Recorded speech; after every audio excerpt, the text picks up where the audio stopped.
Hi,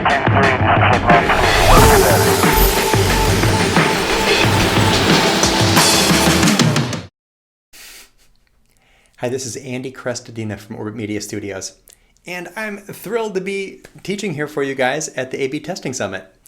I get to use one of my favorite topics, which is Google Analytics, which is really fun to teach, really challenging to teach, but really important, very, very useful, and almost totally ubiquitous. Something like 95% of websites have Google Analytics installed. And it's also a critical skill for any digital marketer. We know that from research, employers have the toughest time finding candidates with analytical skills. 95% of employers report that data science and analytics are the hardest skills to find. So, thanks for coming. You're in the right session. Here we go. I'm going to break this down into the ABCs of Google Analytics. Acquisition, behavior, conversion. ABC. Isn't it nice that they kind of alphabetize these reports for us? Very clever, those people at Google. And also, it really mirrors, in my mind, the shape of the funnel. So acquisition, top of the funnel. Behavior, middle of the funnel, what they're doing. Conversion, bottom of the funnel, people who take action, people who took that desired outcome. Now, it's a tough topic to teach because some of you are going to be earlier in your careers as analysts. Some of you are going to be farther along in your careers. So I've tried to structure this so that in each category, A, B, and C, acquisition, behavior, and conversion, that I've got some really basic stuff and some really advanced stuff. So if this is boring for you, just hang in there for a few minutes. It'll get more interesting. And if parts of it go over your head, that you can rewind, pause, watch this again and again. And we're going to be touching on things that might be just an introduction to a bigger concept you'll be using later on in your career. So we're also going to be doing a bit of analysis in each section. And by analysis, I mean answering questions and taking action. Question, answer, action. That's the format for analysis because reports themselves don't actually affect your marketing. They're not making a difference for you. I want you to take action. That's the purpose of analytics. That's why it's called analytics, is because it's for analysis, because reports themselves don't really move the needle. Okay, let's jump right in. First, acquisition. Here we go.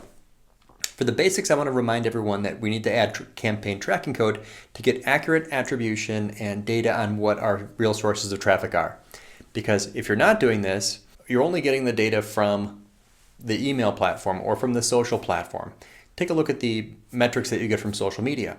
Shares, likes, comments, maybe the click-through rate, but really the bounce rate, pages per visit, conversion rate, you don't get any of that unless you connect those links in social to the behavior data in your Google Analytics. For that, you need campaign tracking code. Email service providers, same thing. You might get the delivery rate, open rate, and click-through rate, but where's the bounce rate and engagement and time on site and pages per visit? All of that you have to add campaign tracking code. So here's how we're going to do it. So you send an email. The email has links. The links go to your website.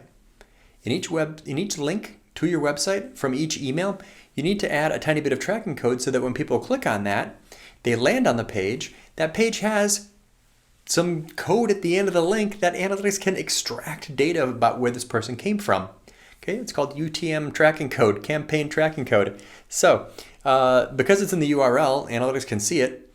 Just all you have to do is to put the link to your site into a URL builder and tell the URL builder what the campaign source is, what the campaign medium is, and what the campaign name is, and it just appends that using parameters to the end of the link.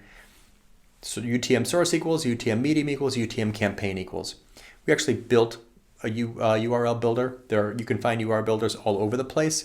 Ours was kind of fun to make because we made a little preview mode at the bottom of the screen where you can preview what that traffic will look like in your Google Analytics. Now, I recommend conforming to some standards. First of all, don't use uppercase letters in your UTM tracking codes.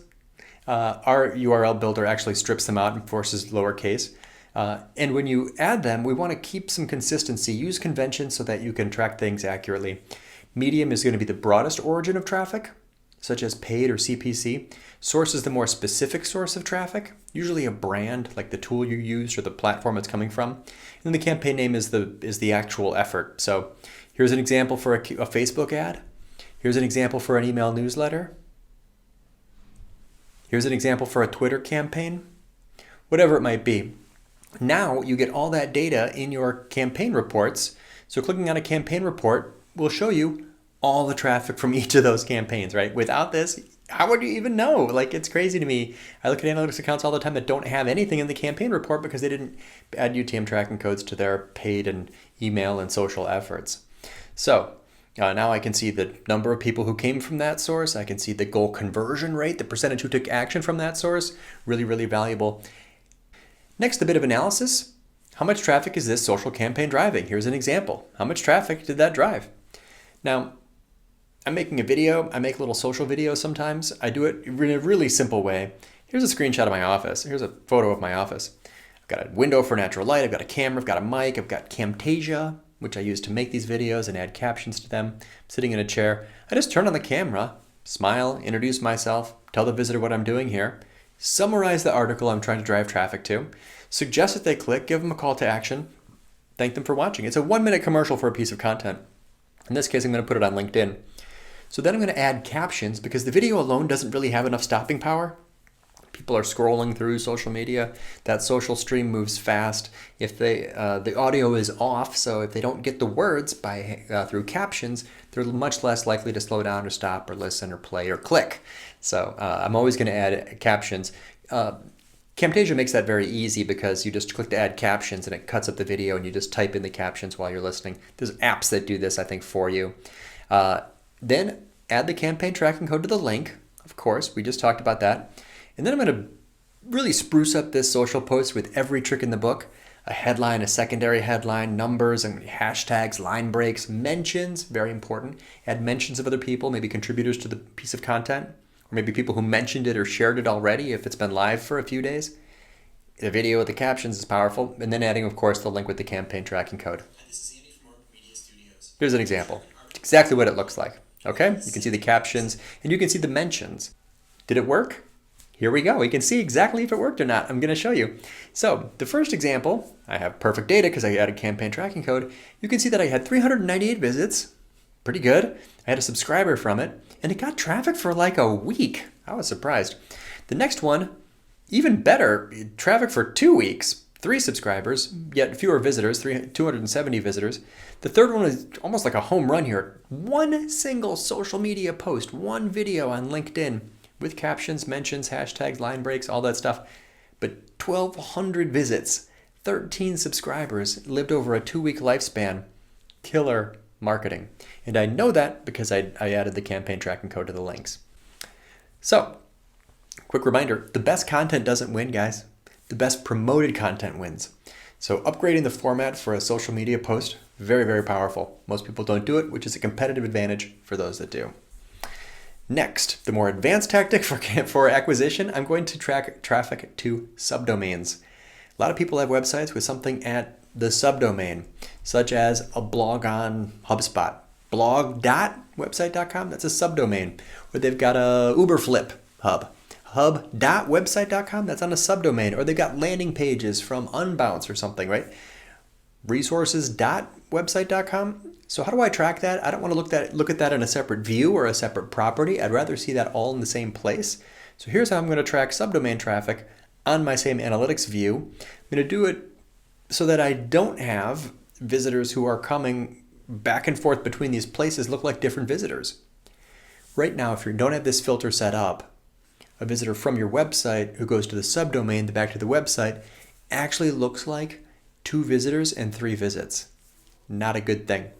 What you want it to look like is 1 visitor and 1 visit because this is the same person, the same experience, the same device. What we want to do is to expose the full URL. So when you're looking at real-time analytics or you're looking at the behavior all pages report and you just see just like a slash for the homepage, that means you're not seeing the full URL, right? The host name. So we want to add that by through a filter. Filters are set per view. So within your view, maybe make a new view if you want or use the current view if you don't mind. We want to make a view that combines these things. Click the red button to add a filter and give it a name such as show domain or full URL. Doesn't really matter. And then it's going to be a custom view. Click on custom and then check the advanced radio button down there, advanced. Here's what it's going to say. Host name, parenthesis, dot star, parenthesis. The extract field B is going to be request URI, Same thing, parenthesis, dot star, parenthesis. And the constructor is for the request URI to combine those first two extracts, $A1, $B1. Okay, that's it. That's it. Field A is required. We want to override the input field. All you have to do now is click Save, and the filter is in place. Now it's going to show the full URL. It's probably best practices to also create a referral exclusion. Referral exclusions are set by the property. You don't want your website analytics to show people from yourself as referrer traffic, so you can create a referral exclusion for traffic from those subdomains, and then that's going to make sure that they're not counted as referrers, because they're not referrers, that's the same visit. So that's it. Now you're going to be able to track everything as subdomains, everything on the subdomains within the same view. That little filter is very powerful and very useful to people who have different stuff hosted in different places, like something.website.com. Make sense? Great. B is for behavior. Moving right along. We're going to do some basics, some more analysis, question, answer, action, and then we're going to do some more advanced kind of behavior stuff. The fundamental thing about analytics, we're going to refresh you guys on this, is that it's all about page views, that it's all about JavaScript and cookies. Tracking page views is really what analytics is ultimately doing here, almost, by default in most cases. Browser opens website, website has JavaScript, JavaScript gets triggered, JavaScript reads from and writes to 5 cookies on that person's computer. JavaScript reports back to Google headquarters, Google data center, whatever. And then you log into Google Analytics and you can see the data in there. It's fundamental technology here is JavaScript and cookies. That's how analytics works. So what that means, first of all, is that every number in your Google Analytics is wrong. It just is. That's just true. Because not everyone has JavaScript enabled and not everyone accepts cookies. So it's underreporting all of this. Also, we're talking about people going from page to page to page. Non-page view interactions are not necessarily even tracked in Google Analytics. Here's the fake page that we mocked up. Take a look. This page has a carousel and jump links, which take you down. There's an image. You can change the colors. You can interact with the drop down. You can click to go to Amazon to buy. You can click to share it on social media. You can click to watch a video. You can expand the accordion content. You can switch between tabs. You can play with the map. You can download a PDF or a Word doc. You can email them, interact with chat, or you can leave a comment. How many of these interactions are tracked by default in Google Analytics? 0. None of them, because they're all non-page view interactions. Here's a list of 16 clicks that just don't count. Not tracked at all.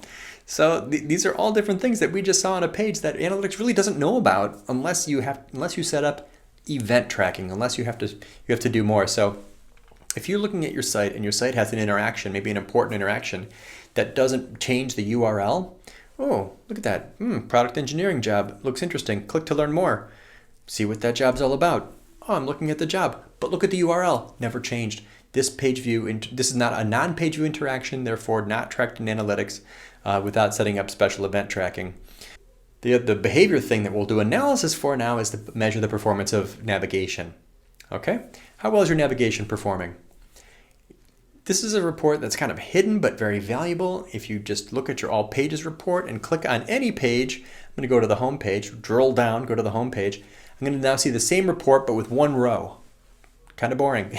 Nothing changes, but I'm only seeing the home page.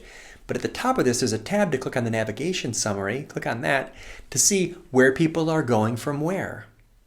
This shows you the percentage of people who started on this page, the percentage who left from this page, and if they went somewhere, where they went, and you might be surprised. Are people not doing the things that you intended? Are they not taking the actions? Are there big colorful buttons that they're ignoring? Look at the kids having fun with this slide, except they're not playing with the slide at all. They're just ignoring the slide and doing something that we didn't actually design for. Not weird. I'm never surprised. So you ask yourself, little things getting clicked a lot? Maybe yes. Big things getting missed? Maybe yes. Are calls to action effective? What are people doing in the main navigation? What never gets clicked in the main navigation? So if you do have low performing navigation items, they might be important to your brand. They might get rarely clicked, but those are important clicks, high value clicks. Maybe it's fine, right? But if it's something important you want people to do but they're not doing, consider renaming or removing things. We've been able to get better results with people's websites just by looking at the navigation summary, seeing what rarely gets clicked, looking at the content behind that click, moving that content to more popular pages, and just removing that navigation item. Rearranging for better results, optimizing your website for the navigation, just based on that navigation summary. So, everything that you take away from your website makes everything that's left easier to find. It's a great thing to do. It's a favor for your visitors. Embrace the practice of taking things away. Now, don't add more stuff without taking something away first. You'll get better results forever. Your website will be slower to get old and rusty and need to be redesigned. For the more advanced tactic here, we're going to be tracking exit clicks. I mentioned event tracking. We're going to use event tracking to track a non-page view interaction, which is an exit click. In this case, a person who's leaving the website. No JavaScript code on the other, they're gone, so that's normally not tracked. Example, I've got social media icons on the bottom of my website. Are people clicking on those? Yes or no? Are they clicking on some more than others? I can use event tracking on exit clicks to see. Here's how we do it. In Google Tag Manager, I want to create a new tag. Go to Tags, click New. And I'm going to give it a meaningful name like GA for Google Analytics, Event for event tracking, Offsite link. Let's track all the offsite clicks, exit clicks. I'm going to be using Universal Analytics. Hopefully at this time we're all using Universal Analytics. I need to put in my tracking ID. You might have created a variable for this already. If not, just find your tracking ID. Not sure what the tracking ID is, just go back to your website and the properties on the tracking code. You can find your tracking ID. Now it's an event. We set it up as an event, and events always have three things: categories, actions, and labels. Category, I called it link. Action, I called it click. Label, I want it to be the URL that they clicked on, the click URL. Now I can use a variable for that, but I have to set up the variable first. The variable is that little Lego thing on the right. To get that click URL to be available as a variable, you have to actually set that up first. It's farther down in the GTM, Google Tag Manager menu. Click on Variables, Configure, and then just check that box. I wish they'd do it for you for click URL. It's a really useful one. Then next you're going to add a trigger for that tag. The brilliance of Tag Manager is that not every tag is always enabled. You have to set triggers for them. So I want this, and this is an event, so I want this event to trigger on when a certain rule applies, right? And that trigger, I'm going to call it offsite link clicks. This also needs a meaningful name. It's on just links, of course. And here's the rule. It's when the click URL does not contain my website. Trigger that event when the click URL does not contain orbitmedia.com. Okay? That's an offsite click. It would have to be, right? Then don't forget to publish. There's a submit button, blue button in the top right. Now, I'm on the home page, for example. Go to Pages and choose any page, or Pages and choose Home page. And I can see which of those events were triggered. And this shows me at a glance which of those buttons at the bottom of the page are clicked the most. Here I called it out, right? 31% click on that, 24% click on that, 37%, 8%. Otherwise unknowable, otherwise untrackable data. I just made a quick little event with a tag and a trigger in Google Tag Manager. Voila, there you go. Bit more advanced, really interesting, almost like a piece of market research, like what social networks are my visitors engaging with? Kind of fun. So next we're moving on right to C. C is for conversion. C is for conversion. We're now at the bottom of the funnel. Again, basics, analysis, and advanced. So for the basics, I want to just remind us all, get your goals set up. We have to set up goals. This is how we measure success in analytics, how GA knows that it worked.